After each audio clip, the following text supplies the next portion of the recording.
Hang on, I'm not muted.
Good morning. Can you guys see me and hear me okay? Yes. Awesome. Good morning. Nice to see you guys. How's everybody doing on this Friday? Good? Wonderful. Yeah?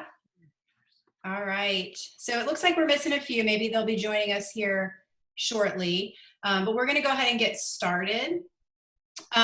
Just a friendly reminder, make sure that you are muted, just so it doesn't give the recording for those that are watching later, just so there's no feedback.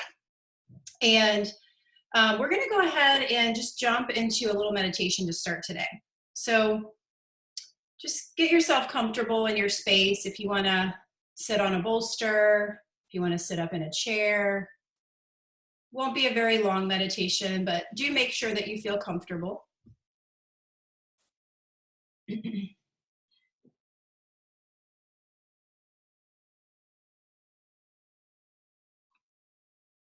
I'll give you another minute or so.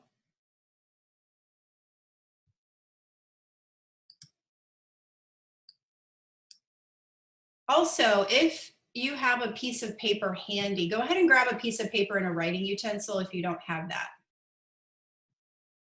And you'll want to have that near your meditation space.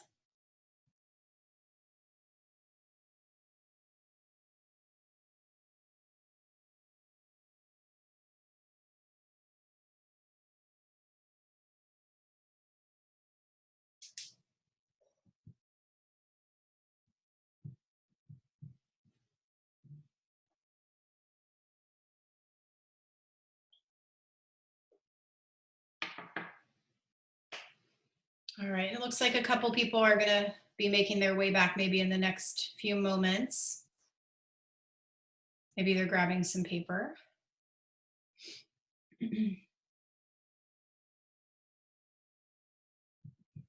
Okay, and we'll go ahead and just get started here. So go ahead and either invite your eyes to close or find a soft gaze. If you're sitting on a chair, root down equally into both of your feet. The feet are about hips distance apart. And if you can't easily root down into the feet, then you could use some books or maybe even blocks to place under the feet if you're a little shorter. And if you're choosing to sit on the floor today, maybe on your yoga mat, then bring awareness to your sitting bones And actually, everybody bring awareness to the sitting bones and root down equally into both of the sitting bones. Bring your thumbs to the hip pointers, just right there at the very top of the pelvis. And then just kind of check in here. Make sure that you don't feel that your pelvis is tilting forward. Make sure that you're not slouching back and tucking the tailbone. You want to be somewhere between those two extremes so that the pelvis feels neutral. If you imagine that the pelvis were like a bowl of water, you want to keep that water contained within the bowl of the pelvis. And then lengthening from the base of the spine all the way up through the crown of the head. Allow your shoulders to relax down the back and away from the ears. You can rest the hands in the lap or maybe even pressing them on top of the thighs. Do a final check here. See if there's anything else that you need to adjust with your posture, your seat, to make your meditation even 5% more comfortable. If the body, the physical body, is more comfortable and at ease, it makes it easier to meditate. We don't have the distraction of discomfort standing in our way.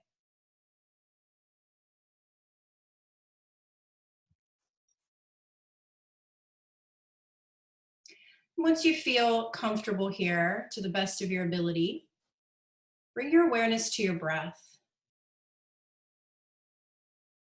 You're just noticing the breath, not changing the breath, not manipulating the breath in any way, but simply bringing awareness to the rise and fall of the belly and the chest as you inhale and exhale.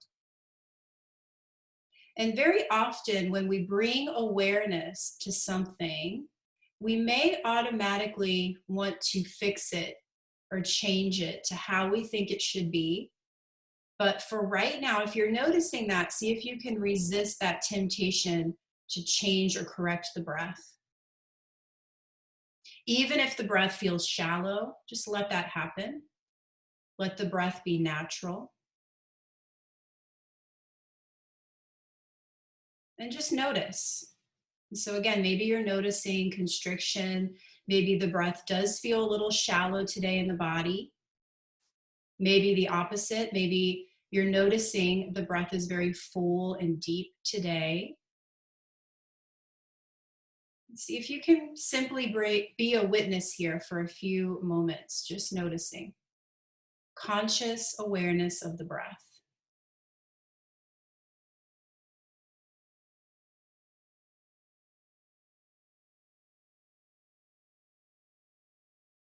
I want you to stay with your natural breath, still not fixing it, not changing it or controlling it. And I want you to see if you can tap in to your energy field in the body. Just notice how you feel today energetically. Are you feeling a little tired or sluggish? Maybe it's been a long week. Or maybe the opposite. Are you feeling like you have a lot of energy this morning? Maybe you feel very stimulated, very active. Or maybe, just maybe, you're somewhere between. Maybe you feel very balanced today, at ease, peaceful, calm, and relaxed. So just see if you can tap into that. And again, we're not judging what we are feeling or experiencing. We're just bringing awareness to it. There's no right or wrong way. Even if you're feeling tired today or if you're feeling very active, there's no right or wrong way to feel or to notice. Just tapping into that.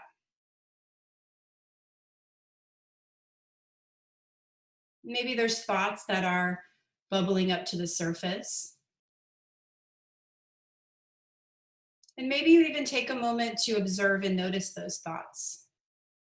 Sometimes when we do meditation practices, we want to have a focal point. But for today, I just want you to notice how you're feeling naturally.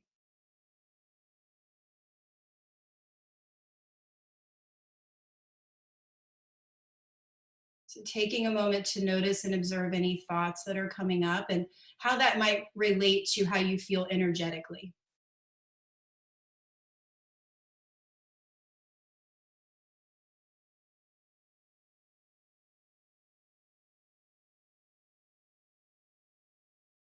We're going to sit here for about 3 more minutes. I'm going to time you. And I just want you to sit and notice what you're noticing in silence. And again, you're not changing your experience. We're not changing the breath. We're not even trying to change the thought patterns. We're just noticing what's coming up today. Very different than how we sometimes meditate, but still a very useful and valid experience.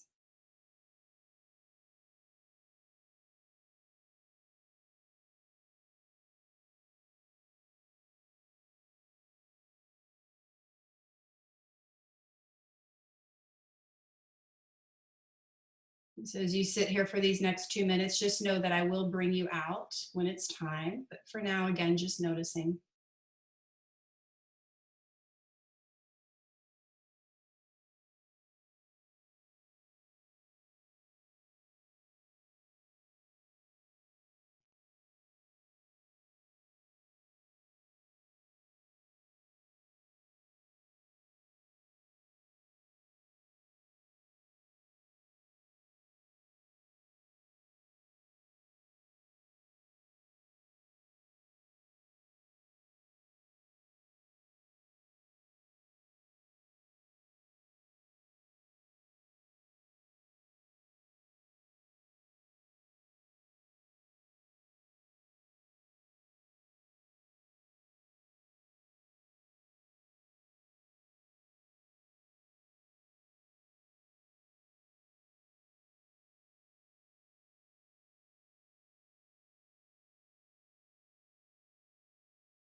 Just about another minute here.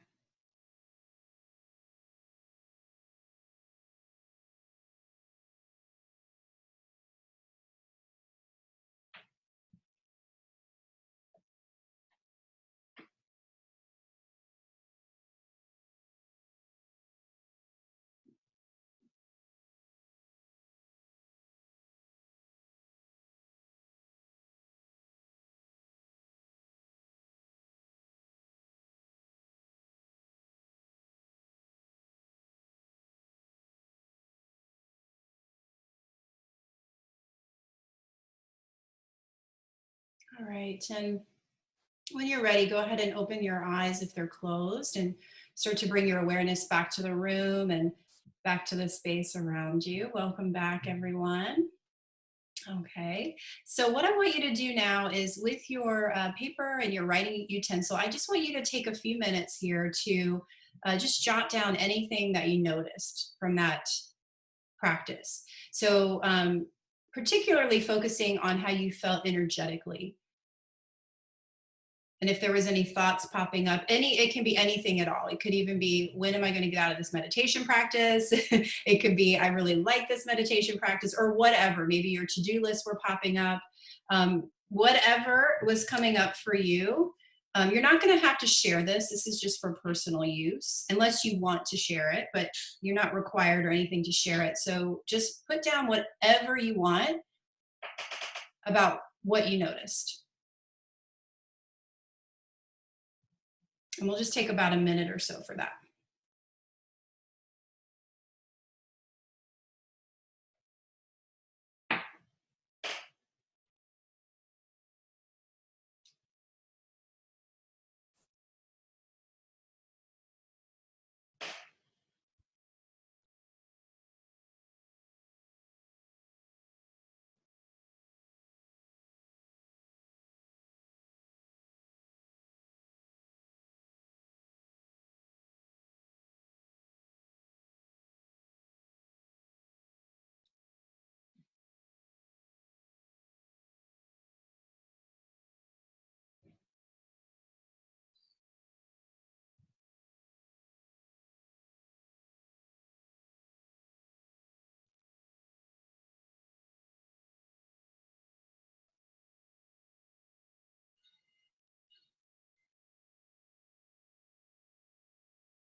All right, and just kind of wrapping things up here. If you're still writing, then just try to wrap up what you're putting down on paper.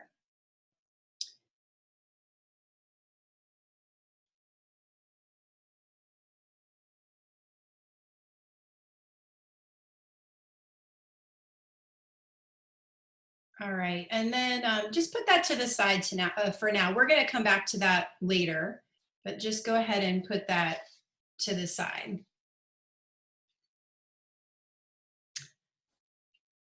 All righty. Where is everybody today? I think we're missing 3. I know Audrey is often working. Does anybody know about the other 2? Trina had her teaching thing or Gotcha. a workshop or something. Okay. All righty. Okay.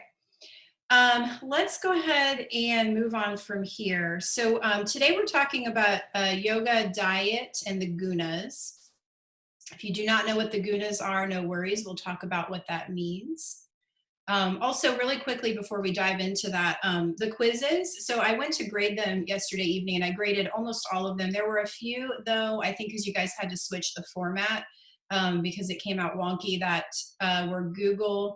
were in Google and they weren't, they were sent to me, but they weren't shareable. So I sent an email to the few people that I just need you to make it shareable for me. And once I get those, there was like 2 of them, then I'm thinking by today, as long as I get those, I should be able to give you your results. What I will say is the people that I did graded so far, you guys are doing awesome. So good job. I think you guys know the material, but I expect that as long as I can grade those other 2 today, if I get those from those 2 people, then I can get your exact test scores. But you guys did really good. So yeah, awesome job. Okay, so let me go ahead and get my slides up.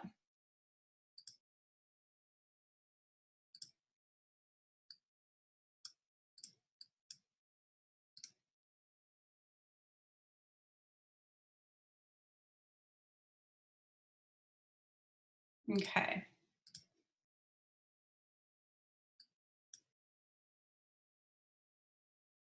Wrong thing. What's it doing? There we go. Okay, can you see my slides and still see and hear me okay? Okay, perfect. Okay. All right, so we did our meditation, which, like I said, we'll come back to that later and integrate it with this new material that we're going to talk about today. We're going to move into the gunas and yoga diet. And then one thing I just want to put out there right away about yoga diet, that it's not a one size fits all approach.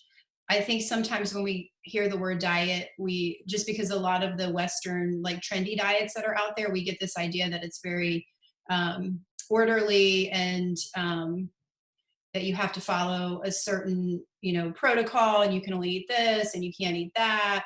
So I just want to put that out there right away, that this is not the kind of approach that we take with yoga and Ayurveda.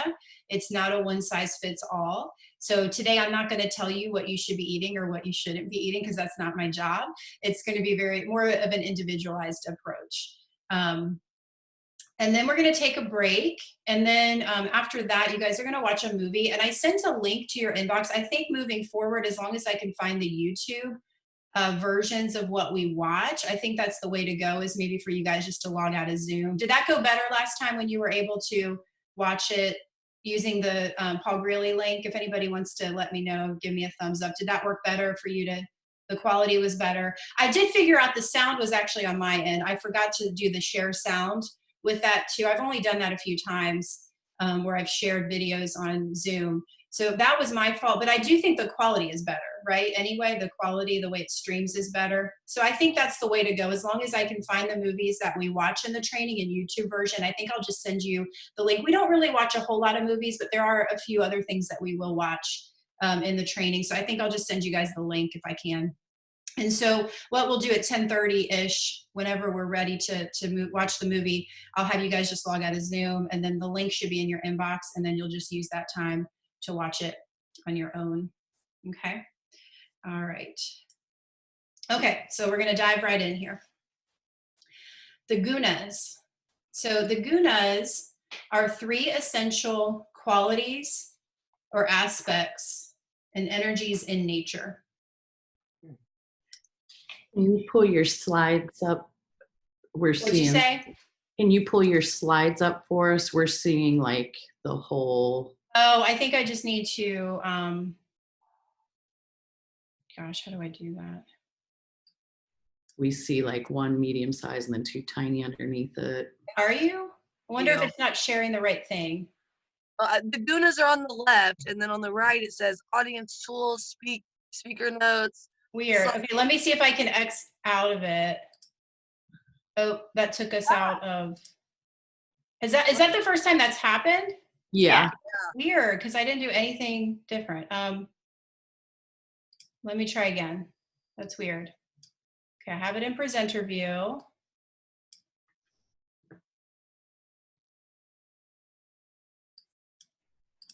Okay.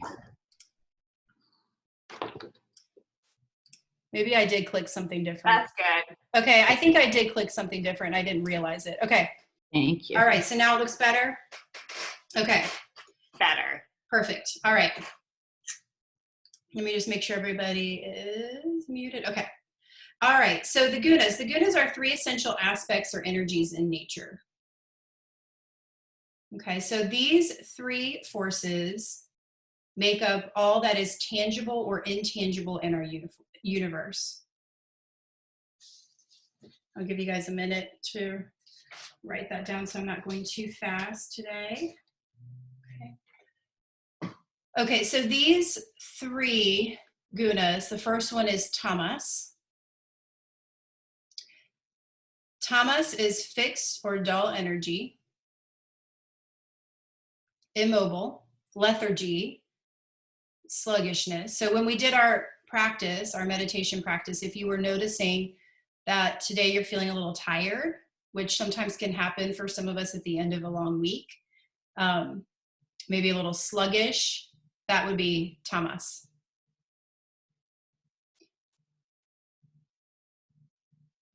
Okay, then we have rajas, which is the opposite of tamas. So rajas would be very dynamic energy, pulsating, motion. So the opposite of tamas. And so some of you might have noticed today, maybe you feel more rajasic. Maybe if you've had coffee right before caffeine, or if you're just somebody that when you get up in the morning, you're just ready to go. Okay, and we can feel differently different days too, so that's something that's worth noting. And then the last one is sattva. And this is more of a balance. So it's clear, intelligent, more balanced energy. It's between tamas and rajas. Okay, so the 3 gunas are tamas, rajas, and sattva. And you can notice these qualities within yourself. And you can also notice them everywhere in the universe. So right now it is kind of, spring moving into summer. And right now the season that we are moving into is more of a rajasic time of year. So if you notice, all the flowers are blooming right now, all the leaves, within the past few months have turned green. There's a lot of very dynamic energy out there, that rajasic energy. Tamas, if we're looking at the seasons, you can think of that as being more like fall and winter, when things are more dead, they're not alive, there's not a lot of movement. So you can see this in everything. It's in the entire universe, and in yoga we apply things, micro and macro. So if you can find it in a bigger scale, you can find it in a smaller scale as well. Okay. So these are things that you can find in yourself, but you can also find them everywhere. Okay, all right. So we're going to talk a little bit more about tamas. So again, some more qualities here to describe tamas: heaviness, dense, thick, lethargic, impurity, greed, envy, jealousy, feeling delusional, confusion, depression, unconsciousness. Very extreme example would be being in the state of a coma, feeling stuck and stagnant energy in its excessive form. So depression is like an easy way to kind of understand Tamas. It's kind of Tamas, and it's in a very extreme form. So if you've ever, and I think most people at some point in their life feel some level of depression. So if you've ever kind of been in a state where, even if it only lasted a few days, that you just felt really depressed and really sad about something, just kind of remember about how you felt during that time. And that is kind of Tamas to its extreme. Just feeling like you don't want to do anything. You might feel kind of stuck, not very motivated.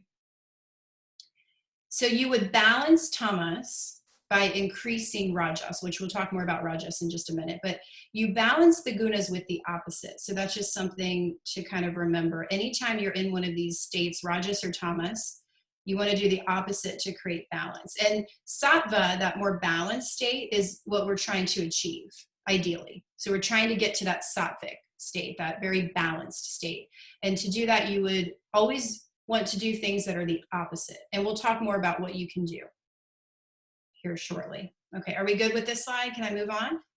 Okay. All right, Rajas. So Rajas, like I said, it's the opposite. This would be feeling wired, very stimulated. Maybe think of a time when maybe you took in too much caffeine, or you just had way too much energy and it wasn't very contained for whatever reason. Anxious, nervous, anger, desire, attachment, possessiveness, hyperactivity, fear, nervousness, anxiety. I already put that in there. That's in there twice. I need to fix that. Aggressiveness, competitiveness, power, prestige, and dynamic movement. Okay, and then again, you would balance this one by increasing Tamas.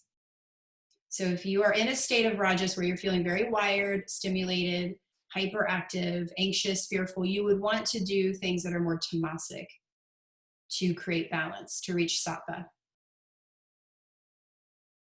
Now we're kind of in this interesting time right now because especially when there was, shutdown was happening and things were closed. I don't know about you guys, but during that time, things were very uncertain, and they still are uncertain, but they're looking a little bit more certain now.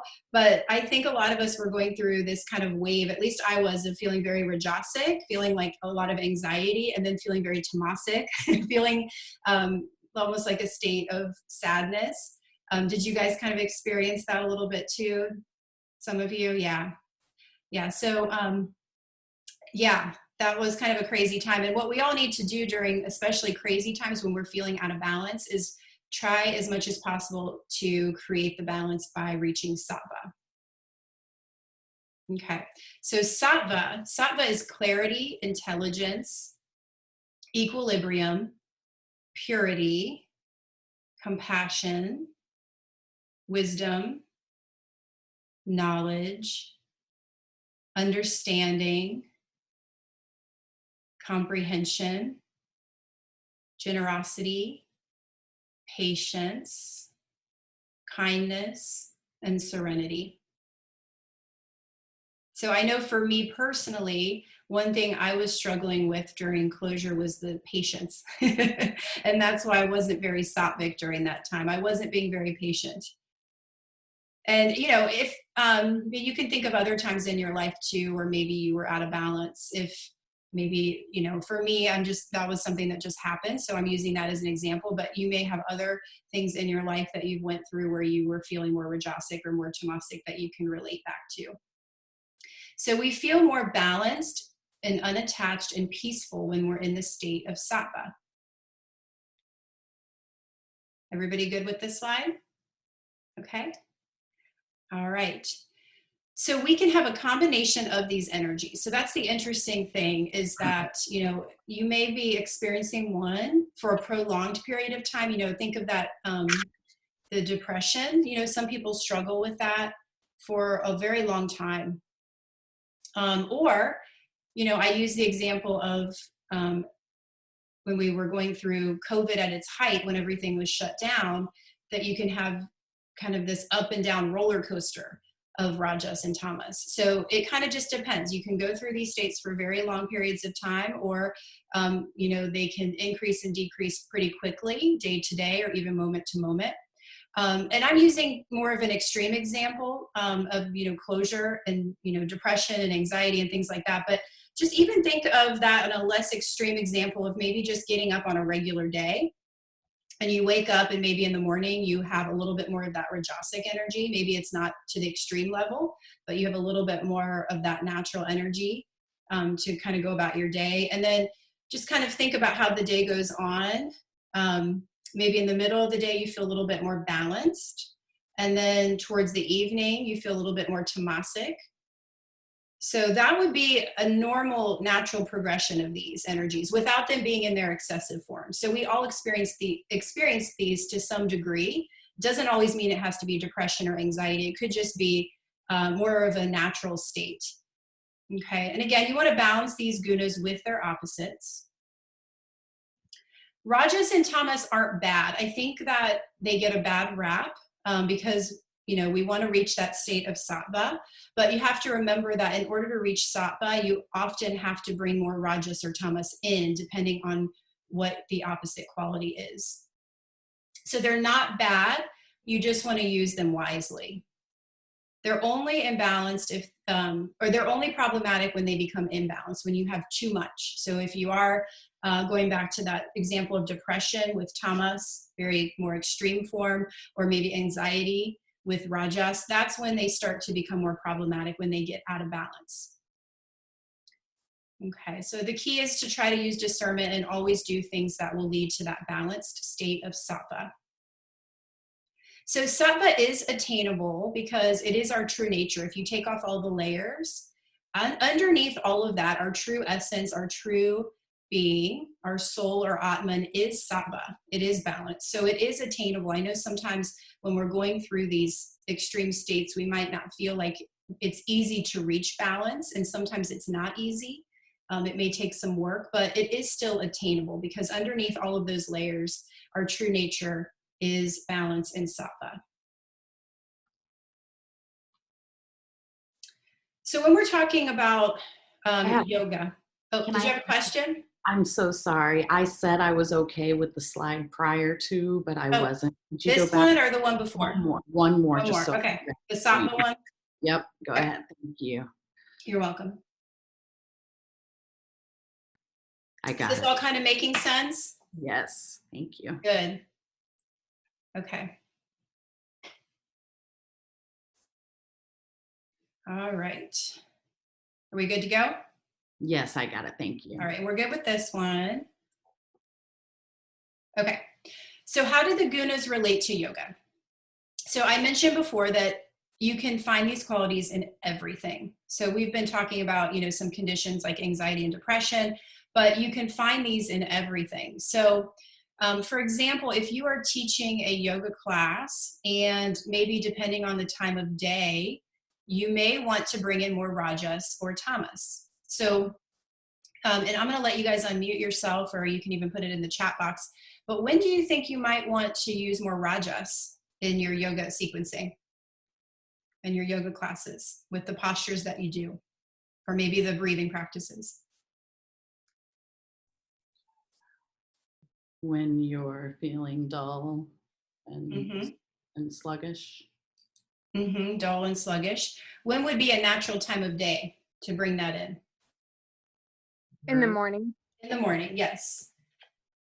Yeah, in the morning, because you don't want to do that really in the evening, even though the evening is more of a tamasic time of day. You typically don't want to bring in more rajas during the evening because you want to help people to go to sleep, right? So if you're teaching a yoga class, you want to actually, even though it's more of a tamasic time of day, you want to kind of stick a little bit with that tamasic because you're keeping those natural rhythms of the daytime and the evening. So yeah, you would want to do rajas more in the morning because that's when everybody kind of wakes up and they need a little bit more stimulation to get going. And you would do more calming practices than in the evening time, okay? Now, in the middle of the day, you kind of have some flexibility, although it's the middle of the day. If you're teaching like a noon yoga class, you probably don't want to do anything too tamasic, because if your students have to go back to work or something, you don't want them to fall asleep and be too relaxed that they're sluggish. But you do have a little bit more flexibility in what you can do in the middle of the day. Can anybody think of yoga poses that might be more Rajasic?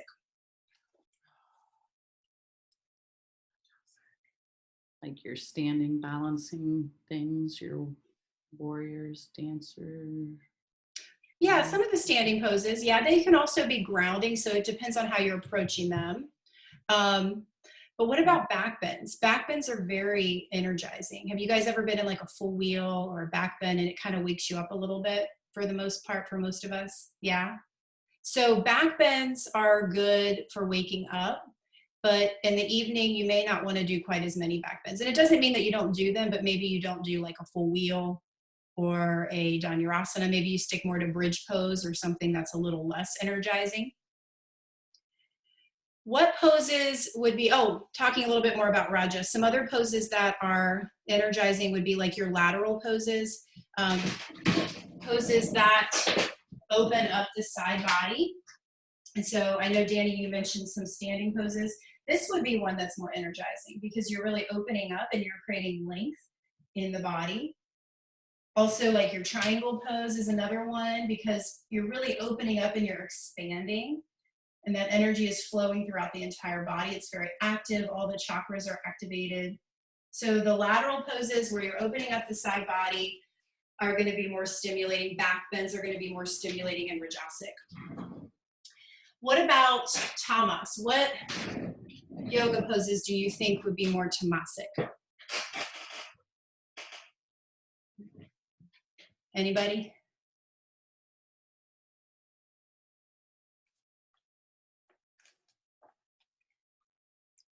Kind of think of the actions of when you're in certain poses, how the body is positioned. Shavasana. Shavasana, definitely, yeah. But what else? Child's pose. Did somebody say child's pose? Yeah. Yes, child's pose. Yes, because your body is, you're kind of drawing inward, right? When you're folding in like that. So child's pose and forward folds in general, like seated forward bends with like Paschimottanasana, think about that one. Even Upavista Konasana, Baddha Konasana, all of these poses, when you're folding forward, they're more introspective. Okay, you're kind of drawing that energy more inside, it's more contained. It's not as expansive as the back bends or the lateral postures. Does that make sense? Yeah? Okay, so think about that.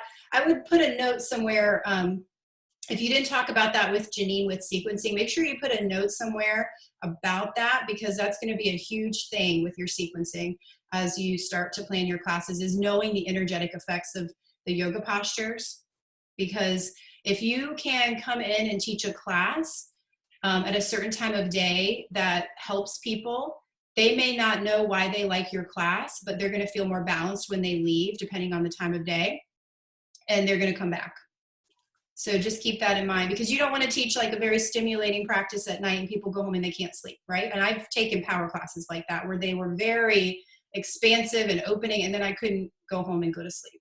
My mind was just very wired. So just, think about that because we want to create balance with our students. With yoga in general, the whole reason we do this is, to reach that state of union and create balance. So that's going to be a huge thing with your sequencing is knowing the energetic effects of the postures.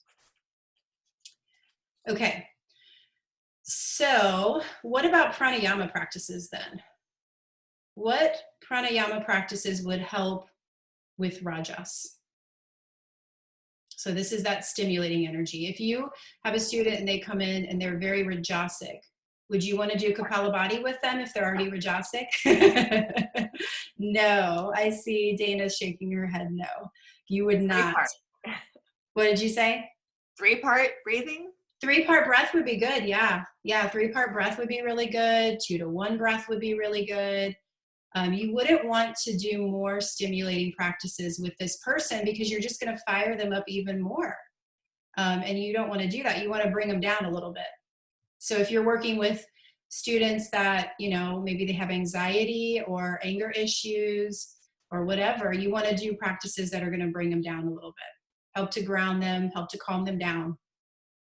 Shatali breath would be another good one to release some of that extra rajas and heat from the body. Okay, so then on the flip side of that, what would be, I think you guys already know the answer to this because we kind of just talked about it by talking about the last one, but what about tamas then? If somebody was coming into your class, or maybe you have a private client that's coming to you and they're saying, I'm very tired, I'm not motivated, I can't get up in the morning, what would you suggest that they do? Kapalabhati. Yeah, Kapalabhati or bellows breath or some of these stimulating practices. Yeah, so it seems like you guys are getting this. Good. Okay.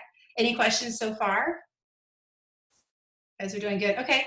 So then what about more sattvic practices then? What would be a sattvic practice? Alternate nostril breath. Yes, Amanda. Alternate nostril breathing. Yes. So that would be more sattvic, and even our ujjayi breath is more of a balancing breath. Wait, I think I got mixed up on this. So at first we were doing poses that were for these certain things. Did we, for the Rajas breath, what was that one? Doing things like 2-to-1 breath would be really good, or like Dana mentioned, doing your 3-part breath, Dirghaswasam, or even Shatali breath would be good. Okay. Yeah, so just remember, you always want to do the opposite to create balance. Okay, and then I put a couple words up there. I don't know did Janine go over Brahmana and Langana with you guys? Does that look familiar? No? Okay. Okay, that's fine. So Brahmana, this would be your yoga classes that are energizing and expansive. And so again, this would be your more Rajasic yoga classes. So Brahmana is energizing and expansive, and then Langana would be calming and reduction. You don't have to remember those words, but just know that that would be how you would sequence your yoga classes based off of the energetic effects of Rajas and Tamas. Okay, I'm gonna go ahead. Is everybody good so far? Okay. Did we put poses for the bottom one, for the sattvic one? We didn't, but we can definitely do that. So what do you think would be more sattvic?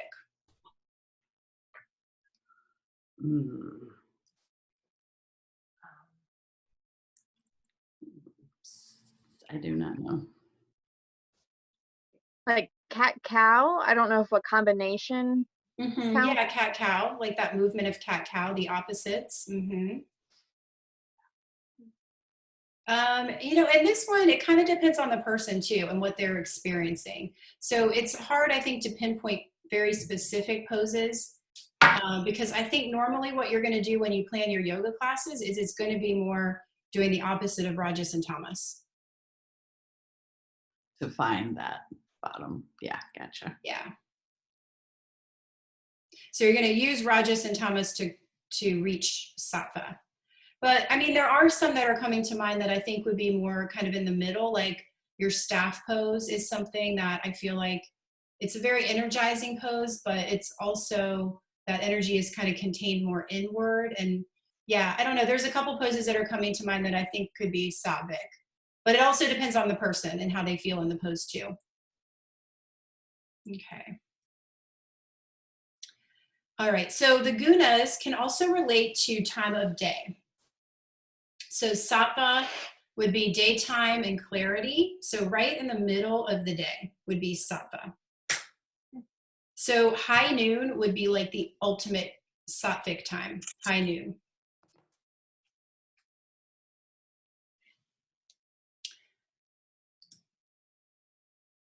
And then rajas is sunrise and sunset. It's kind of interesting because I know sometimes people think rajas would be the middle of the day, like high noon, and I can understand where someone might think that.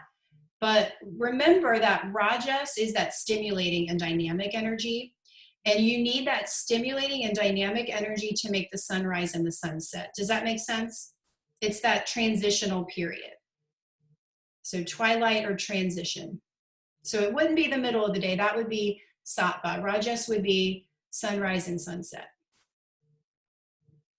And then tamas would be night and darkness.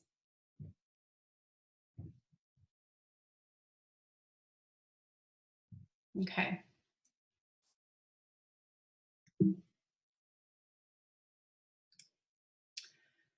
All right, so the gunas relate to food, and that's why we're really talking about this.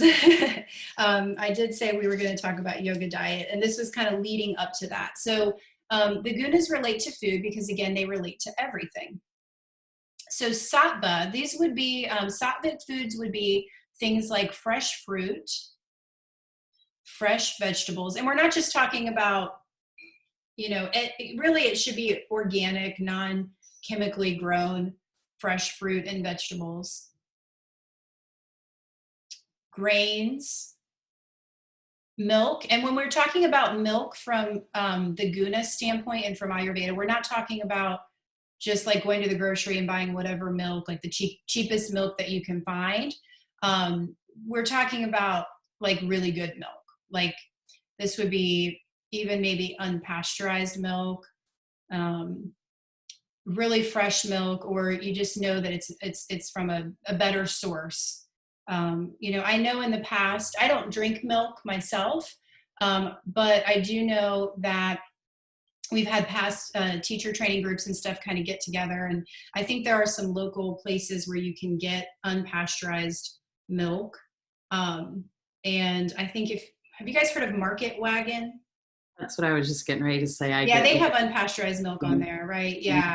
Creek has theirs on there, yeah. Yeah. So if you go to Market Wagon, it's like, and you can get things locally from different farmers in your area. So I've gotten some breads and some other things there, but I have seen unpasteurized milk on there. So if you're interested, you know, in exploring that, but that's really the kind of milk we're talking about when we're talking about Ayurveda, because the milk that you get at the grocery store, it's just not good. It has a lot of hormones in it, things like that aren't really great for you, that make it not sattvic.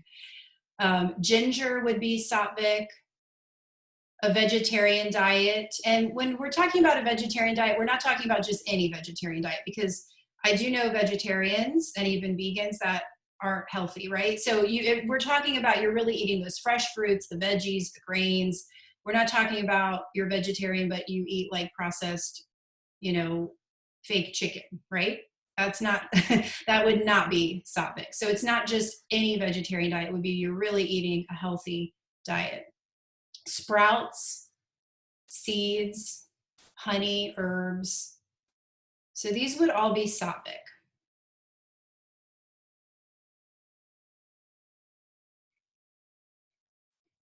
Then rajas, this would be spicy foods. Coffee, it has that stimulating quality. Onions are very stimulating. Garlic is very stimulating. And sweet foods. So that would be rajas.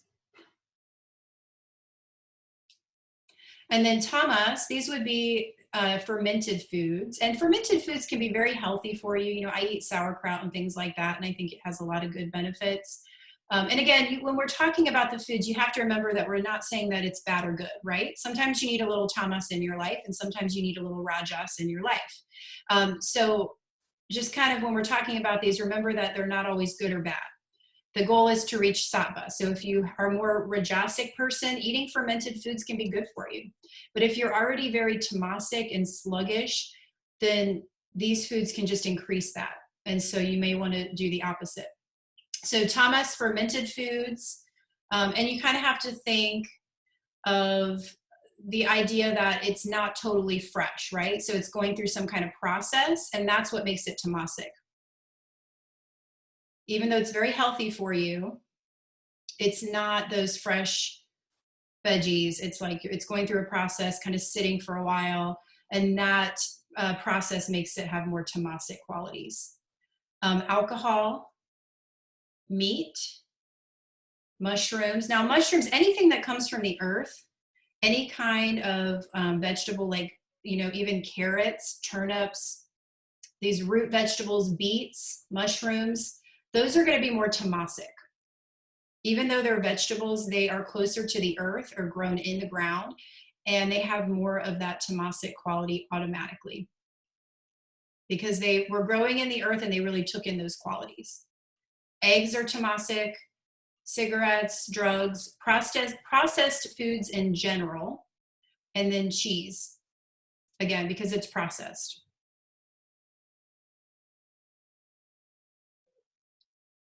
Okay, and again, these aren't good or bad, right? You just want to do the opposite. So, for example, for myself personally, I have to stop eating a lot of spicy foods in the summertime. I love spicy food, but I have more of a pitta dosha constitution. You went over Ayurveda with Elizabeth, right? Yeah, so you know pitta. So I have more of a pitta constitution. And in the summertime, if I eat spicy foods, I get more sensitive to it. Not just energetically, but I'll even, like my stomach will just feel more heated and things like that. So I can get away with it more in the winter time, but in the summertime, I have to ease back and eat more tamasic foods and sattvic foods. Okay. All right, so the Ayurvedic diet. So we talked about the gunas. Now the gunas are used as a guide in Ayurveda on what to eat.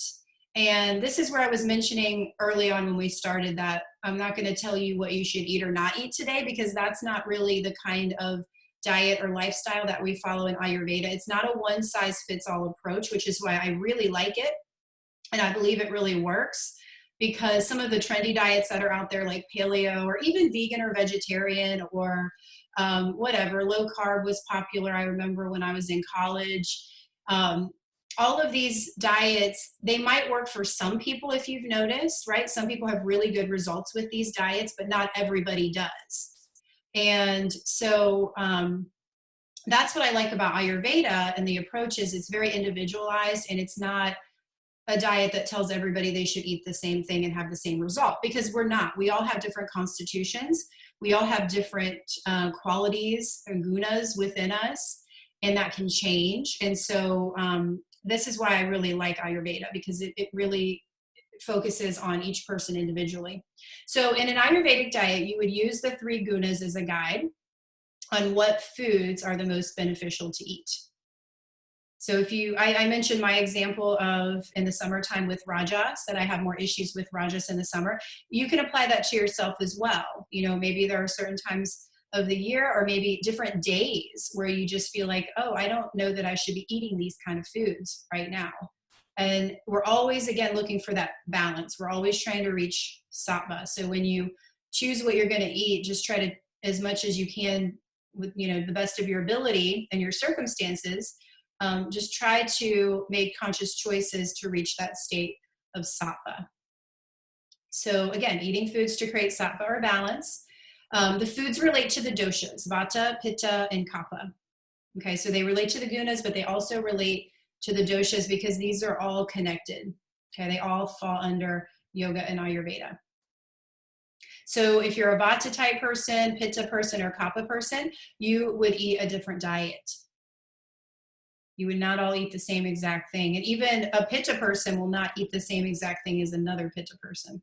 There may be some similarities, but it's very individualized.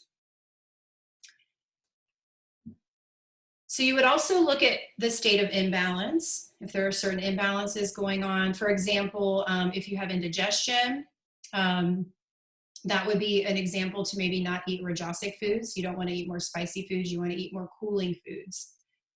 And then again, if we gave the example of if somebody's feeling very sluggish, they may need a little bit more rajas with their foods to reach that state of balance.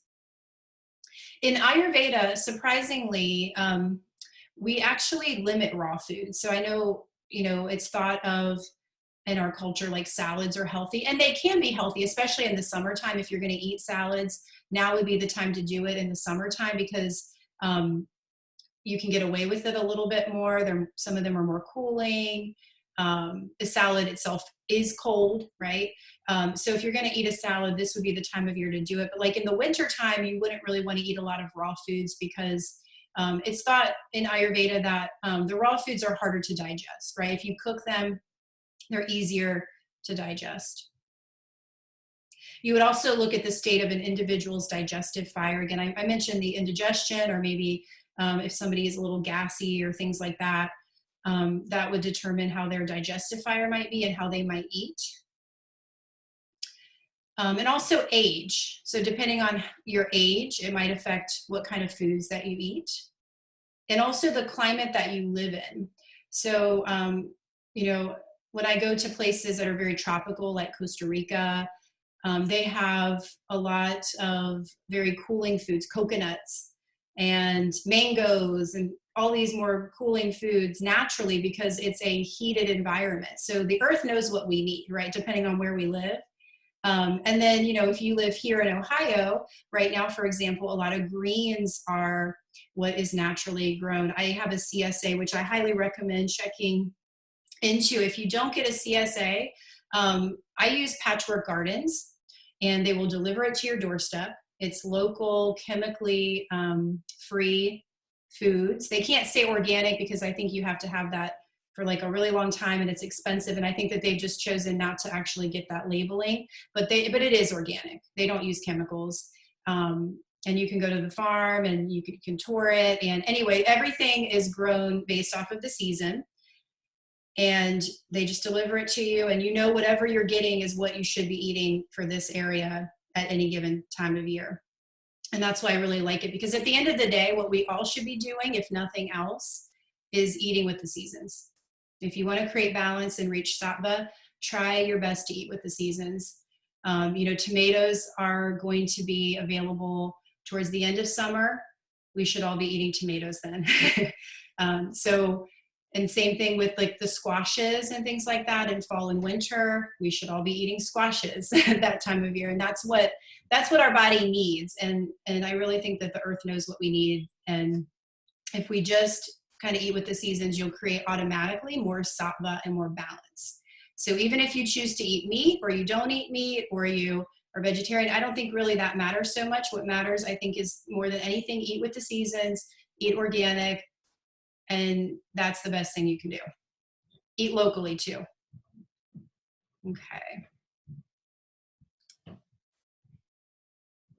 Okay, I think this is my last slide, and it kind of just, I think, says what I just said. So the most important thing is to be aware of what you're putting in your body. You are what you eat, eating to nourish your body, not out of habit or emotions, and knowing where your food comes from. Try to eat local and chemical-free when possible. And you don't want to beat yourself up. I do want to point this out. You don't want to beat yourself up, you know, if you have the ice cream one day, or the cheese, or whatever it is. We kind of have this loose rule in Ayurveda where it's 80-20, where 80% of the time what you do is to try to reach sattva or balance. And then you have 20% where you have a little bit of leeway. Maybe you have that cocktail or that glass of wine, or maybe you have the cheesecake, or whatever your vice is, whatever your thing is. So just know that this isn't really that restricted. It might sound like it, you know, but it's not, because you still have a little bit of leeway to live your life. And, you know, you have to feel good about your choices. And sometimes, you know, you just want to have that cheesecake, right? Or whatever it is. And you got to feed your soul too. So I think if you do the 80-20 though, 80% of the time you're eating to reach sattva, and then you have a little bit of leeway there to have some fun. Any questions about any of this? Comments? Anything at all? Patchwork's full for the season. They're not taking any new people. Yeah, you know, it's did you just look it up? Uh-huh. Yeah, you know, I forgot to mention that, and I forgot about it when you said that. So I think you can get on the waiting list, and I got on the waiting list for spring. Okay, so I've been a member with them for probably like 4 years, and I did another CSA before them, and that one ended up shutting down, and they were from Belgium, and they moved back to Belgium. And then I started doing Patchwork Garden. So I've done Patchwork for the past 4 years. They have never, ever filled up. And then COVID hit, and everybody like all of a sudden is eating more consciously, which is a great thing, right? It's what we want. But I've been a member with them for 4 years, and it was the first year that I couldn't get in. Wow. I've been with them for so long. And I got put on the waiting list for spring, and actually a spot opened up. So I would recommend getting on the waiting list. There are some other CSAs out there too. I think one is called like Mile Creek, might be another one. is it Happy Toad? I don't know if they do a CSA or if they just have a Hungry farm. Toad, the Hungry Toad. Hungry Farm. Toad. Do they have a CSA or is it just a farm where I'm you go not and buy sure. stuff? I think he just like does some local farmers markets, and you can go out to their place too, right here off Clio Road. Yeah, I've been there to buy strawberries. And Yeah, then he's there's cool. some other Mission of Mary. Have you guys heard of that one? Mm-mm. That's another one I've heard people do. There are some other ones out there. Somebody just told me of it. I can't remember what it was called, but one I had never heard of that I think just started up in the area. But anyway, yeah, there are some other ones. So check into that. And then if nothing else, even if you can't get a CSA this year, go to the farmers markets. Whatever's at the farmers market for the most part, especially if it's from their own farm, is what you should be eating. You just have to be careful because I've been to some farmers markets where I think they're getting their stuff from somewhere else. Right. You know what I mean? Yeah, Where totally. you'll go there and you're like, there's red peppers. These aren't in season right now. Where are Yeah. they getting these? Yeah, exactly. Yeah. Yeah. And then I also was wondering, is there someone that you recommend to help us do this and figure out exactly is that something that you do that? Elizabeth might be taking clients. I'm not. Let me ask Elizabeth.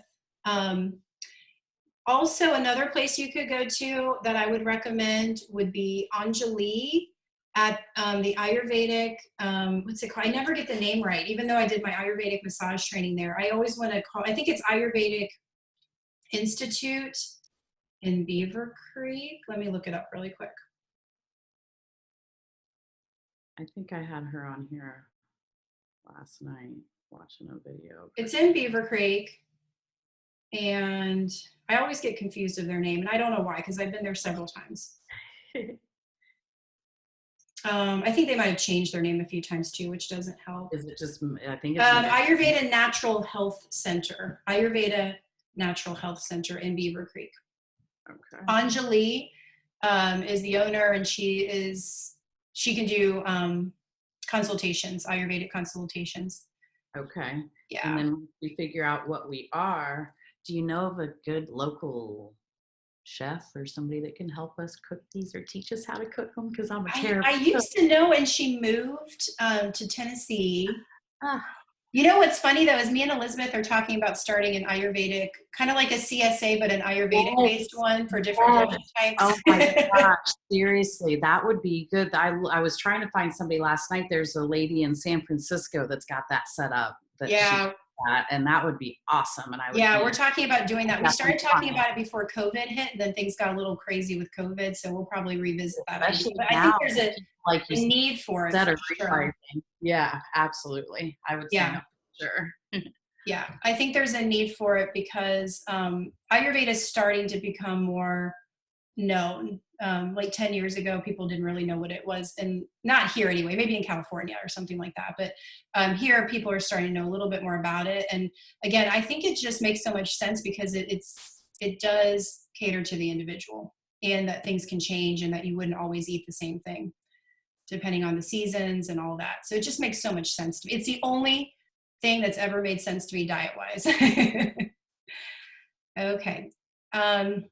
If I do hear of somebody that is like a chef that can, I'll let you know. Yeah. I'll see around if there's somebody. I mean, I know like some vegetarian people, but I wouldn't say they're really Ayurvedic based chefs. You know, they have good food, but it's almost like comfort food, like a vegetarian comfort food, which is good sometimes, but I wouldn't say it's Ayurvedic. You know, so if you're really looking for that sattva, right. That would be more Ayurvedic based. I don't, as far as I know, unless Anjali knows somebody, unless she does. I don't know. Cool. Thanks. All right. Anything else? Any other questions, comments about the gunas? I always think when I go over a yoga diet with people that they're going to think I'm going to tell them like that they have to stop eating animals or something. I think it's a personal choice. You know, and everybody's a little different on what they need. So, okay. All right.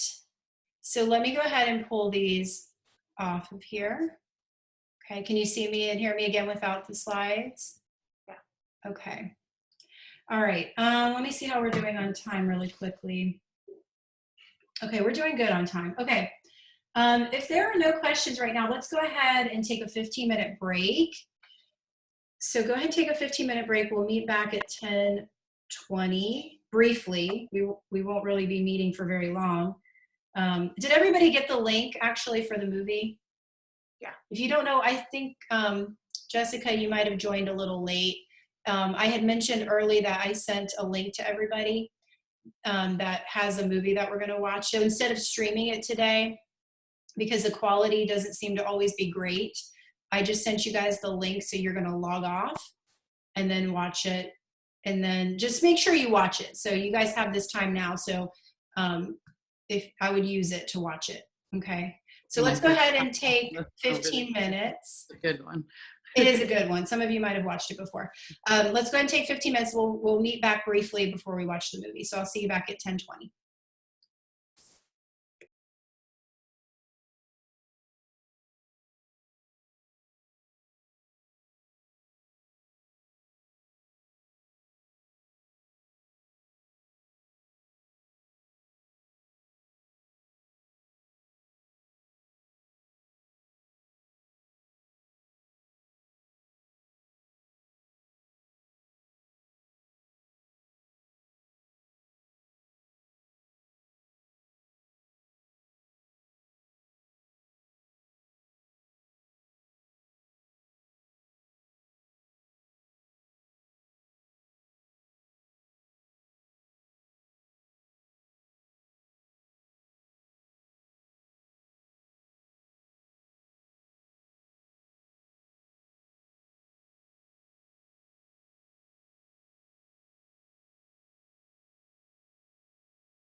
All right, it is 10:15, so if you can make your way back to your space. Can you see me and hear me again okay? Perfect. All right. Welcome back. Before we venture off on our own to watch the movie, there's a couple of things I wanted to mention. The first, or just talk about really. The first one is I want to go back to that exercise that you did at the very beginning with the meditation practice that we started with, and just tying that back to the gunas. Now, were you able to notice if there was a certain guna that was predominant through that practice?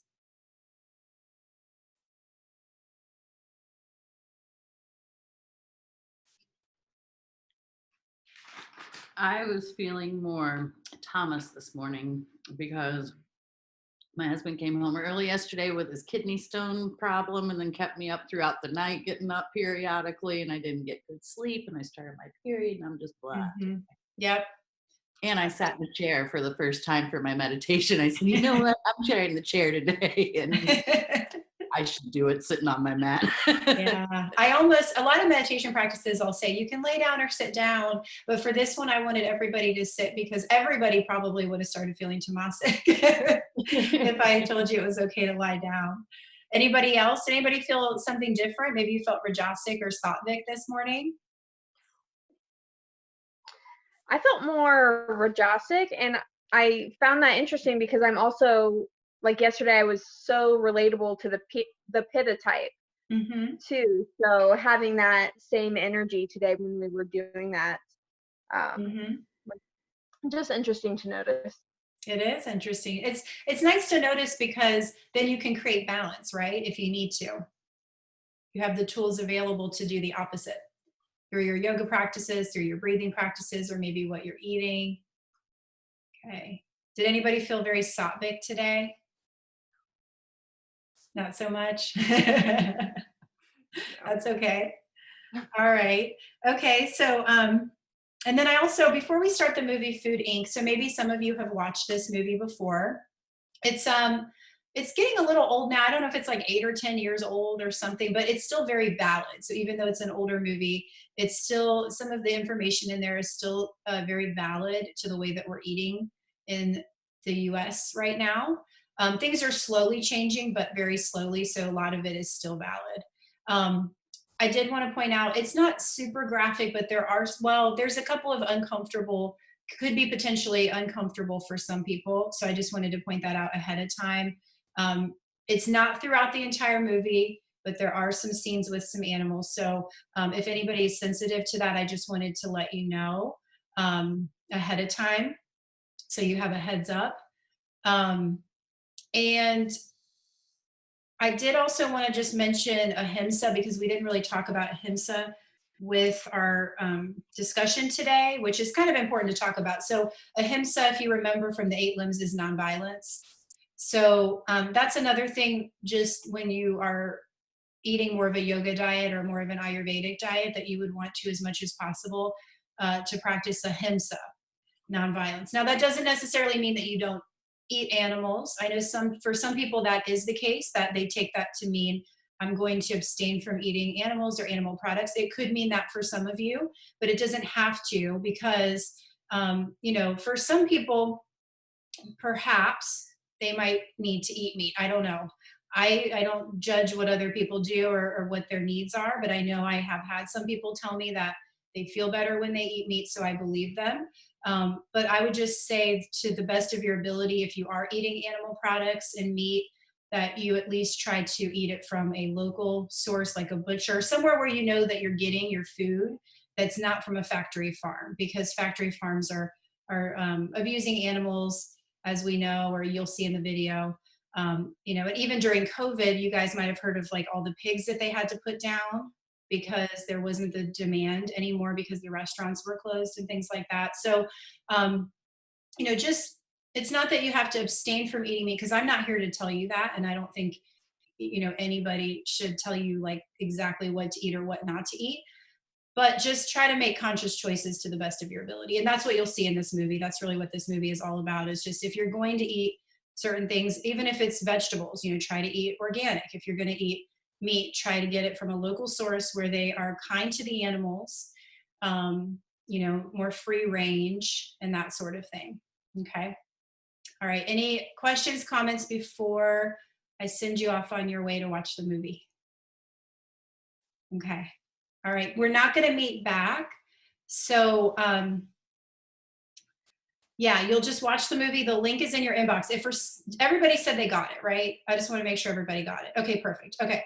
So yeah, you'll click on that link. It'll take you to it. You'll watch the whole thing. It should take you until about noon or maybe a few minutes before noon. And then we're just done for the day. So we're not going to meet back on Zoom or anything like that. Now, tomorrow you are with Elizabeth. She's going to teach a gentle yoga class with you. So you might want to be prepared for that and get your space ready in the morning. And then on Sunday, you're with Janine, okay? And I will send you your homework over the weekend, probably Saturday or Sunday. And then I will see you guys next week. I just wanted to say real quick, I'm not sure about Saturday. I said something to Janine when we were with her. It's a long, messy story, but I just started this new job. And he scheduled me 10:30 to 4 on Saturday. So I'm planning on going, but there's been some issues that happened yesterday. So now I don't know. I don't know. I might be here. I might not, because I might quit this job already just because it's a mess. So, but I just wanted to let you know that if I'm not here from 10:15 or whatever on, it's because I'm dealing with that. Yeah, sure. And you can watch the recording. I know you've been present for pretty much all the days. So yeah, that's totally fine. You can watch the recording if you need to, no worries. Also, just looking ahead too, just as a friendly reminder for you guys, June 28th, if you remember, that's the other long day that you guys have. So you might want to make a note if you may have forgotten about that. It's the only other long day that you have. What is so that? I believe it is, I think it's 10. 10 to 4, or because it says 10 to 5 in our binder. Just like Let me double check. pranayama and meditation did. So it's probably 10 to 4. But Let me double check for you guys. Sometimes I get a little confused by these long days too. So you start at, okay, you end at 5. So that's for sure. Okay. You do end at 5. Oh yeah, because I saw the 2 different classes where people could join from the outside. I figured out what our long day was. Yeah. Yeah, you'll start at 10. 10 to 1 and 2 to 5 or something. Yeah, 10. Well, the whole day is 10 to 5, but you'll get an hour lunch break in the middle. Yeah, I saw where it's set up. Yeah, you'll get an hour lunch break. It's 10 to 5.